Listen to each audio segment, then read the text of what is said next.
Hey, salut les bienheureux, les apprentis bienheureux, bienvenue dans cette nouvelle vidéo. Je suis au Canada, sur l'île d'Orléans exactement, et je suis en présence de Daniel Blouin.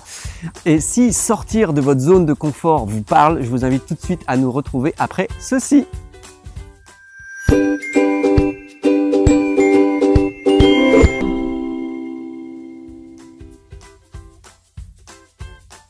Salut Daniel. Salut mon cher. Tu vas bien? Absolument. Écoute, c'est vraiment génial d'être venu jusqu'à moi ici sur l'île d'Orléans. Ouais, je suis parti d'Europe pour venir au Canada pour l'entrevue.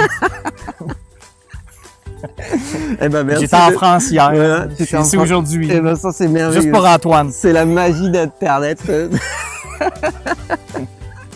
Et en fait, ce qui est vraiment super, c'est que ça fait peu de temps que je te connais. J'ai eu l'occasion de te rencontrer via une de tes conférences lors du séminaire de Vivre de sa passion de Sylvain Carruffel. À Saint-Sauveur. À Saint-Sauveur, exactement. Au nord de Montréal. C'est ça.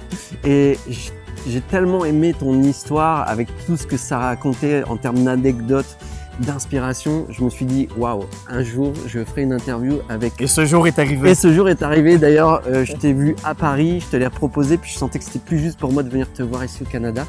Donc en plus, nous avons c'est un honneur, ça me fait plaisir. Toutes les conditions, t'es là, t'es tout beau, c'est cool. Il pleut pas, il fait beau, c'est le paradis. Je peux pas demander mieux. Voilà, donc c'est cool. Et donc là, pour les bienheureux, les apprentis bienheureux qui connaissent ou qui te connaissent pas. Ok, ça c'est des bienheureux.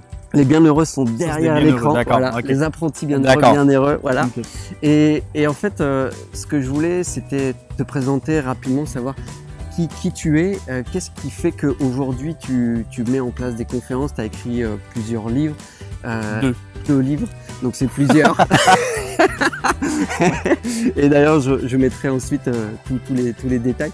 Mais qu'est-ce qui fait que tu en es là où tu en es aujourd'hui? Raconte-nous, qui es-tu, Daniel Blouin? Voilà. Ben écoute, grosso modo, moi je suis un gars de Québec. J'ai étudié en marketing à l'université, oui. En business, en affaires, en administration. D'accord. Et j'ai œuvré principalement dans le domaine du show business. Humour, chanson, j'ai été producteur de grandes vedettes de la chanson au Québec et je suis devenu promoteur de grandes vedettes internationales et canadiennes lorsqu'elles étaient de passage à Québec. D'accord. Donc, que ce soit pour la vente de billets, de spectacles, promoteur de spectacles ou d'albums ou de livres. Donc, beaucoup dans le domaine culturel. Oui. J'ai eu une agence de promotion qui faisait ça.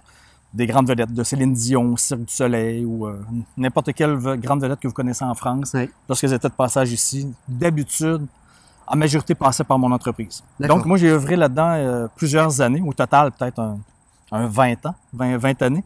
Et il y a 4 ans, moi, j'ai senti, parce que c'est toujours ça un peu, là, tu le sens, tu comprends rien. Souvent, tu n'as pas de bonne raison rationnelle de sentir ça, mais tu sens que tu as fait le tour de la question, de ce que tu avais à faire, et tu sens que tu t'éteins un petit peu. Là, ça veut dire avoir fait le tour de ce que tu avais à faire. Oui. Et tu sens que tu es appelé vers ailleurs, mais souvent, on ne sait pas vers où. Mais ça, je l'ai senti, moi, il y a 4 ans. Je sentais que ça ne m'intéressait plus du tout. Ça ne m'allumait plus ce que je faisais. Puis pas parce que c'était mal. C'était pas une erreur. Parce que souvent, on pense ça. Là. Quand on se dit, ah, ben là, je veux changer, je veux plus faire ça. Donc, ça doit être un échec ou une erreur, j'aurais pas dû faire ça. Non, non.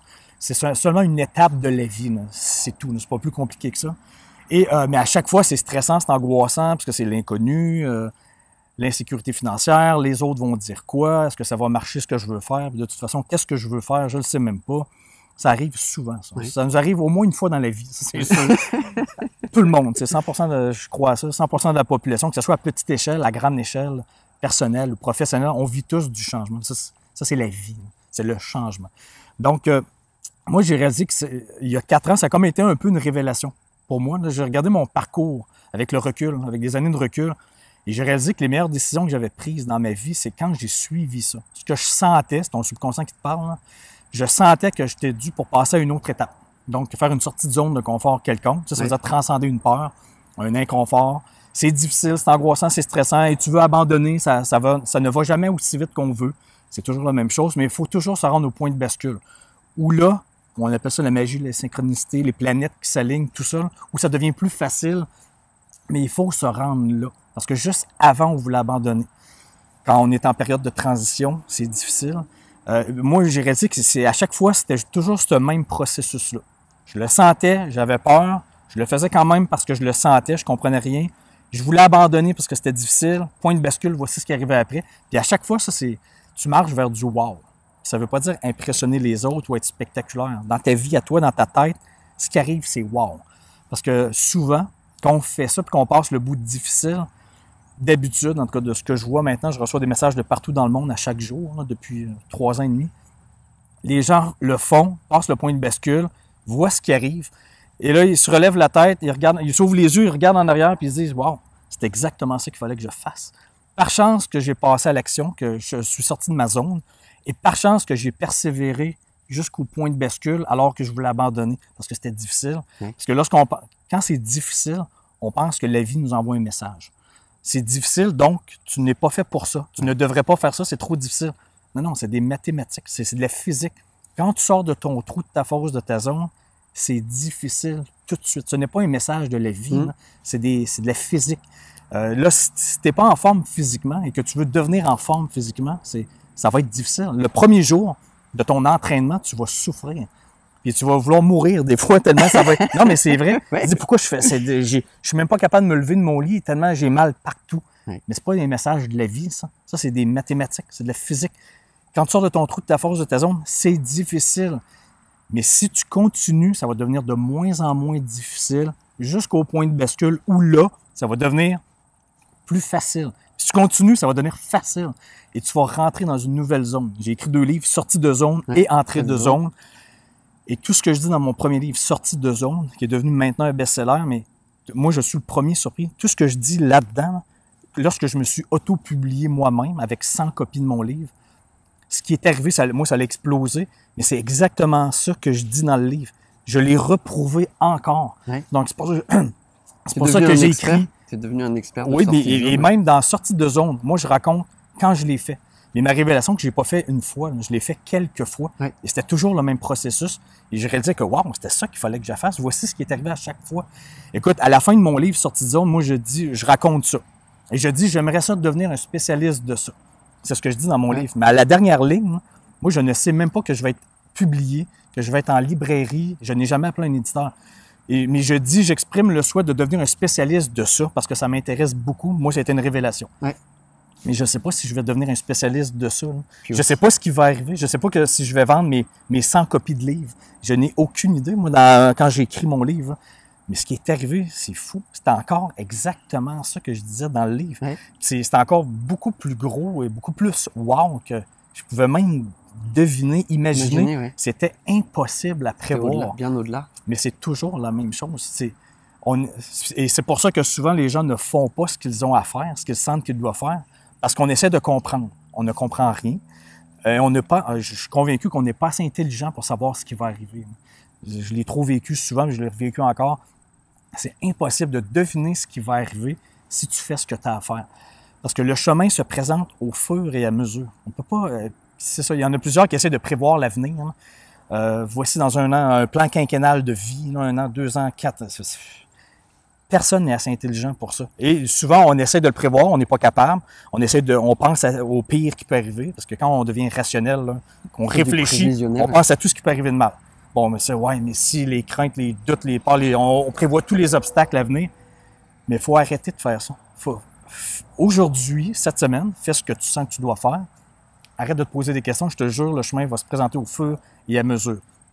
T'sais, quand on parle de synchronicité, c'est ça. C'est quand tu avances, ça se place. Mais tu peux pas prévoir les synchronicités, puis je vais les planifier, les synchronicités, dans un échéancier, dans mon calendrier. Là. Non, c'est au fur et à mesure. Je l'ai trop prouvé souvent. Je suis le premier surpris, pour de vrai, de voir ce qui est arrivé moi, dans les 3 dernières années et demie. Et jamais j'aurais parié 2 $ là-dessus. Jamais j'aurais pensé donner des conférences partout dans le monde. Écoute, moi, quand j'étais petit, j'aimais mieux m'évanouir que de faire un exposé oral. J'ai jamais rêvé de faire des conférences. Mais j'ai jamais rêvé d'écrire un livre non plus. Là. J'ai senti qu'il fallait que j'écrive là-dessus. Moi, c'était mon sujet qui m'intéressait. Ça a déboulé sur un livre. Ça a donné un best-seller. Ça a donné des conférences au Québec. Après ça a donné des conférences un peu partout dans le monde. Maintenant, mon livre est traduit en anglais. Il est traduit en russe. Je suis devenu animateur à la télé. Mais j'ai toutes des choses que je n'aurais jamais pu imaginer. Je savais même pas que j'étais capable de faire ça. Donc, je pouvais pas... Et tu me diras si tu as d'autres questions éventuellement, mais je vais continuer. Il ne faut surtout pas attendre d'avoir confiance avant de faire quelque chose. C'est impossible. Tu ne peux pas avoir confiance que tu es bon là-dedans, tu ne l'as jamais fait. Commence par le faire. Tu vas t'améliorer. Là, tu vas devenir confiant. Moi, ma première conférence, mon premier livre, impossible d'être confiant. Je ne peux pas être confiant, je n'ai jamais fait. Je ne peux pas savoir que j'étais bon. C'est l'inconnu complet. C'est l'inconnu complet, mais tu sens que c'est ça que tu dois faire.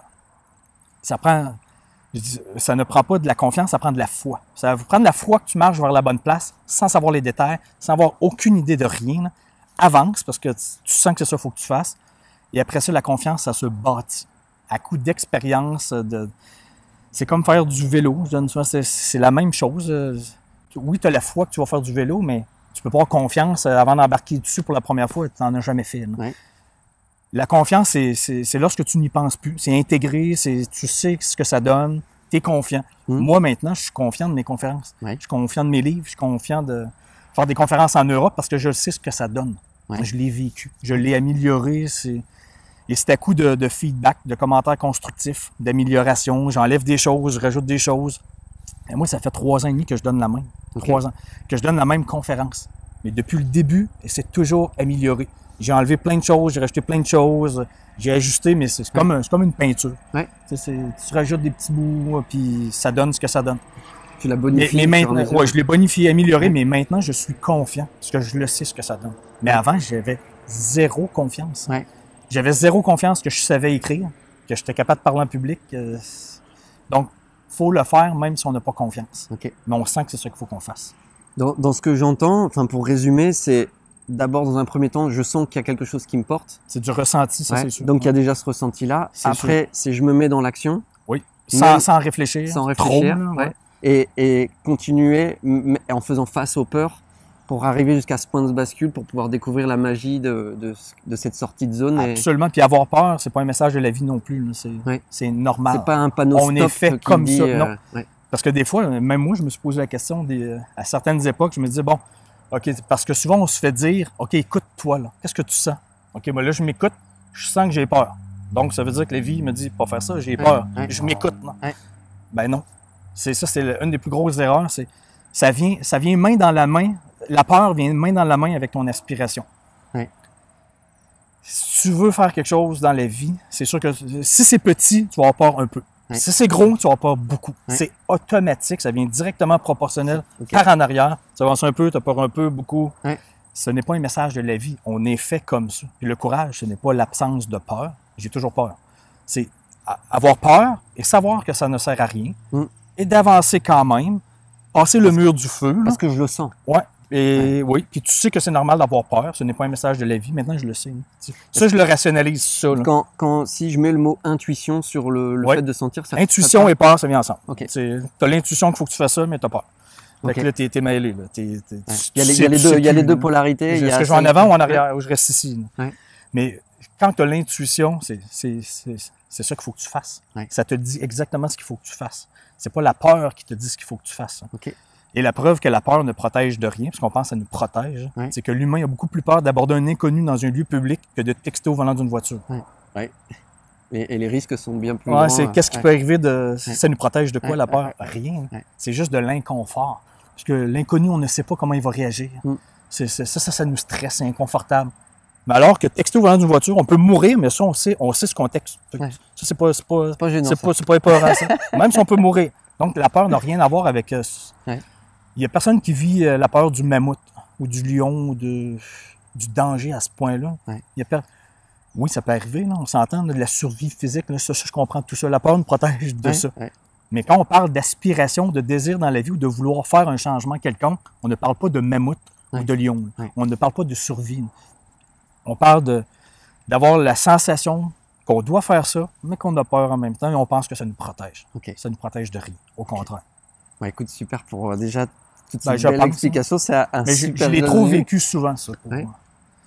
Et c'est la même chose, je donne des exemples dans mon livre avec quand j'ai transcendé des peurs physiques, par exemple des défis sportifs. Moi, j'ai fait ma première course de motocross à vie à 35 ans. Je n'avais jamais fait de moto de ma vie. Et j'ai jamais eu aussi peur que ça qu'à ma première course. Je pensais que j'allais mourir parce que je voyais les autres motos en avant. Mais ça fait partie des plus beaux jours de ma vie. Parce que je l'ai fait. En défi, en challenge. Je ne suis pas mort. Je suis arrivé avant-dernier. T'aurais pu. Je suis arrivé à la position avant-dernière. Mais c'était pas ça le point. C'est un des plus beaux jours de ma vie. Ce que j'ai fait, ça m'attirait beaucoup. Et j'avais peur en même temps beaucoup. Et oui, j'aurais pu avoir tu peux toujours avoir un accident à faire n'importe quoi. En conduisant ma voiture, je peux avoir un accident, mais c'est pas parce qu'il y a des risques qu'il ne faut pas faire ça dans la vie. Tout à fait. La vie, ce n'est que des risques. Ça, c'est un autre argument. Là. Il y en a plusieurs qui me disent, oui, mais OK, cette affaire-là que tu veux faire ou que je sens que je dois faire, c'est risqué, ça va être difficile. Ben oui. C'est ça, c'est la vie normale. Ce n'est pas un argument, ça. Ce n'est pas un argument pour ne pas faire ce que tu as à faire. Hein. Ça va toujours être risqué et ça va toujours être difficile. Mais c'est ça, la vie. Sinon, tu as la vie d'un poisson rouge dans un bocal, qui tourne en rond, qui ne vit aucun stress, aucun risque, aucun danger, qui est nourri par en haut à chaque jour, avec un salaire qui tombe dans son compte de banque. Mais quelle vie tu veux? Est-ce que tu veux la vie du poisson rouge, qui ne vit aucun stress, aucun danger? Est-ce que lui est heureux plus que le saumon dans une rivière, qui franchit des chutes, des ours, du rapide? C'est très dangereux, c'est très difficile, c'est très risqué. Mais c'est quelle vie tu veux? Celle-là ou celle du poisson rouge, qui vit dans le confort 100%? Mais c'est une question qu'on a à se poser, c'est ça. Est-ce qu'on veut ça ou on veut l'autre? Mais l'autre, c'est difficile et risqué. Mais c'est peut-être ça, la vie normale. Et puis de pouvoir l'accepter comme tel. C'est tout. Juste, c'est ça, accepter que c'est ça. Et que c'est ça la vraie vie. Parce que moi, je pense que, en tout cas, moi, si je meurs aujourd'hui en revenant chez moi en voiture, ben, les meilleurs moments de ma vie, c'est quand j'ai progressé, quand j'ai transcendé des peurs. Ça veut juste dire évoluer, grandir dans sa tête. Et c'est ça qui fait que la vie goûte bon. Ce n'est pas de tourner en rond, ce n'est pas de copier-coller toute ta vie. Ça ne veut pas dire qu'il faut changer de travail ou de carrière dans la vie. Ça peut être ça. Je crois qu'on peut faire le même travail, la même carrière toute sa vie. Si tu le sens que tu es c'est ça qu'il faut que tu fasses, que tu continues. Ce n'est pas un concours de courage. Quand je dis qu'il faut sortir de sa zone, c'est du ressenti. Si tu le sens pas, go, continue à enjoy, c'est parfait. Ça va être dans d'autres domaines de ta vie, ça va être... Tu vas transcender des peurs ailleurs, des inconforts ailleurs. Ça va être peut-être de faire un voyage ou de faire un défi sportif ou de... Peu importe, ça ne sera pas nécessairement changer de travail ou de carrière. Ça passe d'abord par ça, ce premier point, l'envie, l'intuition qui se C'est le ressenti, l'intuition que tu sais ce que tu dois faire pour ce qui t'allume, ce qui te fait progresser. Et tu sais, je compare souvent aussi à lorsqu'on est, par exemple, célibataire, que tu sois un gars ou une fille, là, mettons que tu as 10 personnes potentielles devant toi. Là. Quelle personne t'intéresse? Est-ce que c'est celle qui te donne des palpitations, qui te fait peur, qui t'enlève la salive, qui t'augmente ton rythme cardiaque, qui te stresse, qui te crée les mains moites? Est-ce que c'est cette personne-là ou c'est l'autre l'autre personne qui ne te fait pas peur du tout, qui ne te stresse pas du tout? Quelle personne tu veux réellement dans les 10? On sait tous la réponse. C'est celle qui nous fait peur. C'est celle qui nous angoisse, qui nous stresse, parce que c'est elle qu'on veut. C'est cette personne-là, que ce soit un gars ou une fille, peu importe. On vit tous. Est-ce que les autres, ils ne font pas peur, on s'en fout. Elles ne nous intéressent pas. Donc, on n'a aucun stress à aller leur parler, eux. Mais elles qui nous intéressent, c'est la même chose dans la vie. C'est pareil. Qu'est-ce que tu veux faire dans la vie? Est-ce que c'est ce qui te stresse ou les autres choses qui ne te stressent pas du tout? Ce serait très facile à faire, très confortable. Ah ben oui. C'est ça. OK, c'est cool. Bah écoute, ça déjà, c'est un super résumé qui vient sur ma question suivante. Pour toi, c'est quoi ta définition du bonheur? C'est de progresser, c'est d'évoluer, c'est de suivre toujours son X. Ce que tu sens que tu dois faire. Quand tu dis ton X, c'est là où tu sens que ça vibre, l'intuition. Suivre toujours sa vibration à la limite. Mais ça change. Il ne faut pas penser qu'une fois que tu es sur ton X, une fois que tu as trouvé ce qui te faisait vibrer, parce que c'est le reste de ta vie. Non. Je te jure, la Terre tourne. Et la Terre tourne, ça veut dire qu'une fois que tu es sur ton X, ça se peut que dans 1 an, 4 ans, 5 ans, 10 ans, 15 ans, 20 ans, ton X soit rendu là. Parce que la Terre tourne. Et ça veut vouloir dire se remettre dessus. En question. Et ça implique une sortie de zone de confort quelconque, transcender une peur.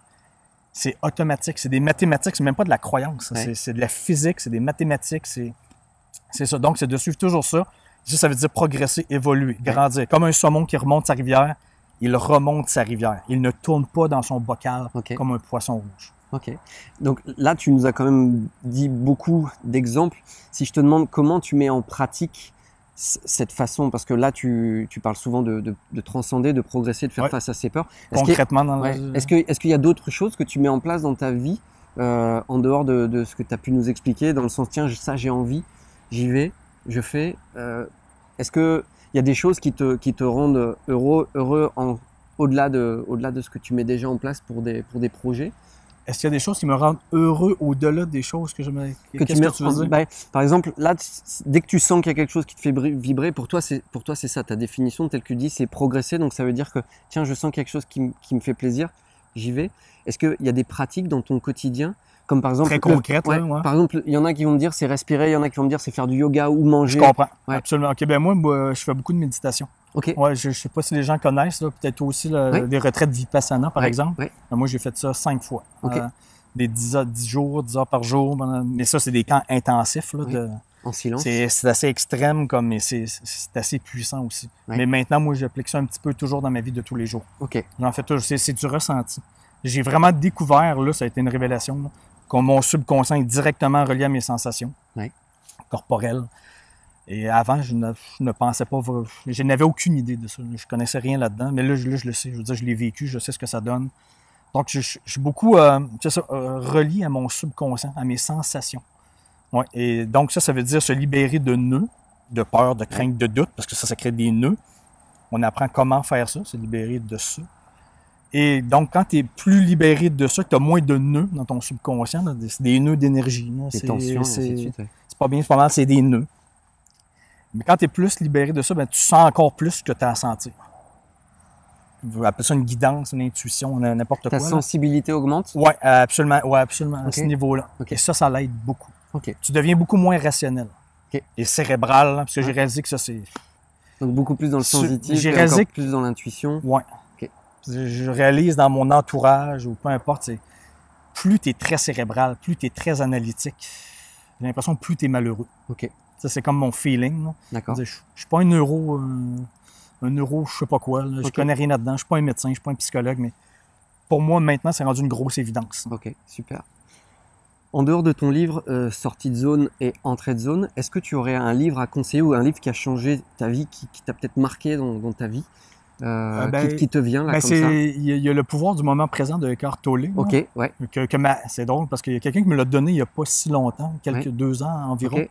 Je l'ai lu, puis là, moi, ça m'a rappelé automatiquement mes Vipassana, ce que je comprenais puis que j'avais expérimenté. Ouais. Mais quand je suis arrivé chez moi, ma copine m'a dit, je te l'avais déjà donné, ce livre-là, il y a 10 ans. Ouais. Et ça ne t'intéressait pas du tout, tu ne l'avais même pas lu. Ouais.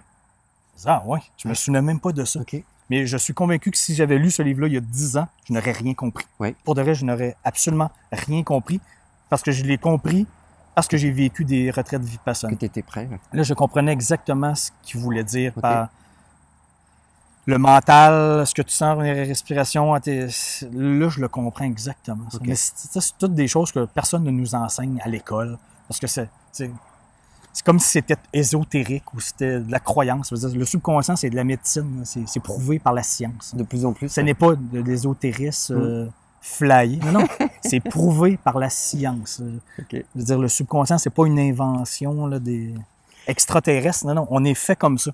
Et c'est bon en tout cas les jeunes, n'importe qui, même les adultes, on ne sait pas ça. Il y a plusieurs personnes qui le savent, qui le vivent, qui l'expérimentent. Oui, mais en général, c'est comme, c'est flyé, c'est de la croyance, c'est une secte, c'est n'importe quoi. Là. Mais ça, c'est très concret, c'est physique. On est fait comme ça. En tout cas, tu es une preuve vivante de ce que tu avances, de ce que tu dis. Et ça, je t'en remercie pour ça. Aujourd'hui, si les bienheureux, les apprentis bienheureux veulent prendre contact avec toi, est-ce que tu as un Facebook, un site internet? Je suis partout. DanielBlouin.com, sortidezone.com, Facebook, Instagram, tout ça, là, je suis partout. C'est à chaque fois Daniel Blouin? Oui, LinkedIn ou sortidezone.com. OK. J'ai des deux. D'accord, donc ça se met en dessous, comme ça. Laissez votre adresse email. J'envoie des bonus toute l'année, des témoignages. C'est toujours basé là-dessus. Pour tous les gens qui songent à effectuer un changement dans leur travail, leur carrière ou leur vie, mais qui n'osent pas sortir de leur zone de confort.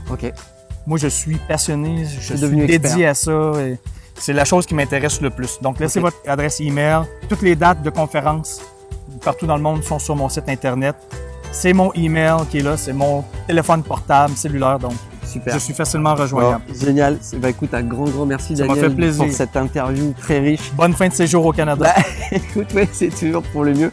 Donc voilà les bienheureux, les apprentis bienheureux. Si vous souhaitez partager cette vidéo, la liker, la commenter, allez-y de tout cœur. Et puis voilà, faites circuler les informations puisque vous voyez cette source d'inspiration, c'est tellement bon à partager. Et puis, si vous souhaitez aussi soutenir Antoine et le Bonheur, allez directement sur le site antoinelebonheur.com. Il y a une plateforme de dons. C'est libre, vous faites comme vous voulez. Et en tout cas, je vous embrasse, je vous souhaite une merveilleuse fin de journée et pratiquez le bonheur. Salut, bye bye!